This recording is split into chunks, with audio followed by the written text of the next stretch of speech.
ابو ہریرہ رضی اللہ تعالی عنہ نے حضور صلی اللہ علیہ وسلم کا یہ ارشاد نقل کیا ہے کہ قرآن شریف میں ایک سورت 30 آیات کی ایسی ہے کہ وہ اپنے پڑھنے والے کی شفاعت کرتی رہتی ہے یہاں تک کہ اس کی مغفرت کراوے۔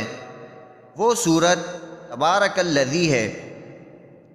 سورہ تبارک الذی کے متعلق بھی ایک روایات میں حضور صلی اللہ علیہ وسلم کا ارشاد آیا ہے کہ میرا دل چاہتا ہے کہ یہ سورت ہر مومن کے دل میں ہو۔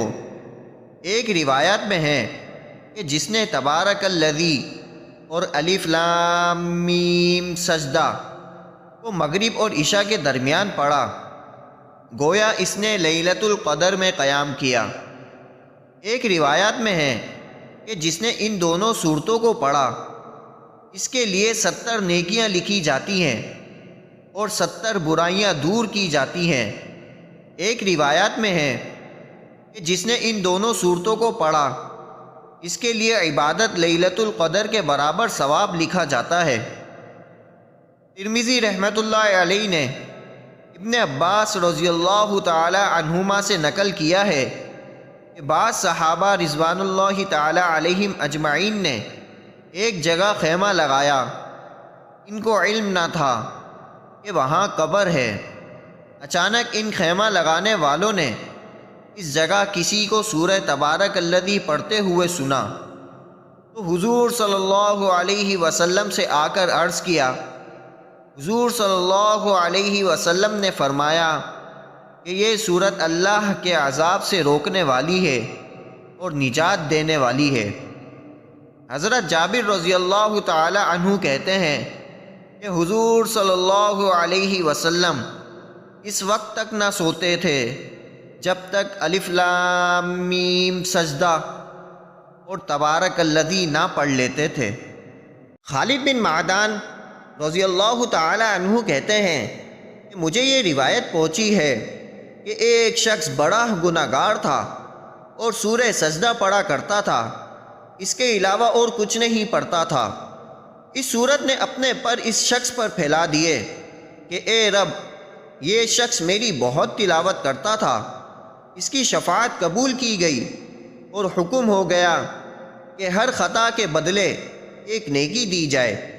خالد بن معدان رضی اللہ تعالی عنہ یہ بھی کہتے ہیں کہ یہ سورت اپنے پڑھنے والے کی طرف سے قبر میں جھگڑتی ہے اور کہتی ہے کہ اگر میں تیری کتاب میں سے ہوں تو میری شفاعت قبول کر، ورنہ مجھے اپنی کتاب سے مٹا دے، اور بامنزلہ پرندے کے بن جاتی ہے اور اپنے پر میت پر پھیلا دیتی ہے اور اس پر عذاب قبر ہونے سے مانع ہوتی ہے۔ اور یہی سارا مضمون وہ تبارک الذی کے بارے میں بھی کہتے ہیں۔ خالد بن معدان رضی اللہ تعالی عنہ اس وقت تک نہ سوتے تھے جب تک دونوں صورتیں نہ پڑھ لیتے۔ طاؤس رحمۃ اللہ علیہ کہتے ہیں کہ یہ دونوں صورتیں تمام قرآن کی ہر صورت پر 60 نیکیاں زیادہ رکھتی ہیں۔ عذاب قبر کوئی معمولی چیز نہیں۔ ہر شخص کو مرنے کے بعد سب سے پہلے قبر سے سابقہ پڑتا ہے۔ حضرت عثمان رضی اللہ تعالی عنہ جب کسی قبر پر کھڑے ہوتے تو اس قدر روتے کہ ریش مبارک تر ہو جاتی۔ کسی نے پوچھا کہ آپ جنت و جہنم کے تذکرے سے بھی اتنا نہیں روتے جتنا کہ قبر سے؟ آپ نے فرمایا کہ میں نے نبی کریم صلی اللہ علیہ وسلم سے سنا ہے کہ قبر منازل آخرت میں سب سے پہلی منزل ہے۔ جو شخص اس کے عذاب سے نجات پالے آئندہ کے واقعات اس کے لیے سہل ہوتے ہیں، اور اگر اس سے نجات نہ پائے تو آنے والے حوادث اس سے سخت ہوتے ہیں۔ نیز میں نے یہ بھی سنا ہے کہ قبر سے زیادہ متحوش کوئی منظر نہیں۔